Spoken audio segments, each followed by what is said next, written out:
Title: The Rise and Fall of Mali Empire. In the heart of West Africa, where the golden sands of the Sahara meet the lush forests of the south, rose an empire so rich, so powerful that the world would never forget its name. Before Mali, there was Ghana, not the modern nation, but the Ghana Empire, once the wealthiest in West Africa. But by the 11th century, Ghana weakened, and in its place, a new power began to stir. In the early 1200s, a man named Sundiata Keita, a prince exiled from his homeland, rose against the Soso oppressors. His victory at the Battle of Kurina in 1235 marked the birth of the Mali Empire. They called him the Lion King of Mali, and he laid the foundation for one of the greatest empires in African history. At its peak, Mali controlled half of West Africa's gold supply. The empire sat atop vast gold mines in Bambouk and Bure, making gold not just an export, but a symbol of divine wealth. Camel caravans carried gold, ivory, and salt across the Sahara to North Africa. In return came cloth, horses, and Islam.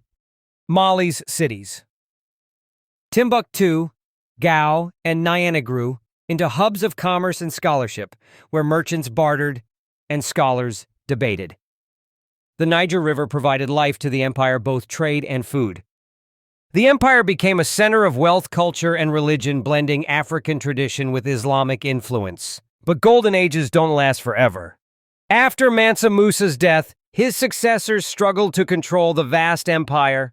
Civil wars broke out, provinces rebelled, and the central government weakened. New enemies emerged. The Songhai Empire rose to the east and conquered Timbuktu in 1431. Trade routes shifted, weakening Mali's economy. The once mighty empire began to crumble. One by one, regions declared independence or fell to invaders. By the late 1500s, Mali was just a shadow of its former glory. By the 1600s, the Mali Empire had vanished from the map, its golden age over. Yet the legacy of Mali still shines. Its culture, architecture, and stories live on, especially the epic of Sundiata, passed down through generations.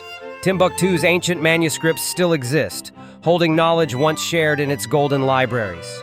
Mansa Musa remains a legend, known as the richest man in history. His story challenges stereotypes and reminds us of Africa's forgotten empires. The Mali Empire proves that Africa was never a land without history, but one filled with kingdoms, power, and brilliance. So when we speak of gold, wisdom, and greatness, we must remember Mali. From humble beginnings to untold riches, from golden cities to forgotten ruins, this was the story of the Mali Empire. A tale of vision, power, glory, and the cost of greatness.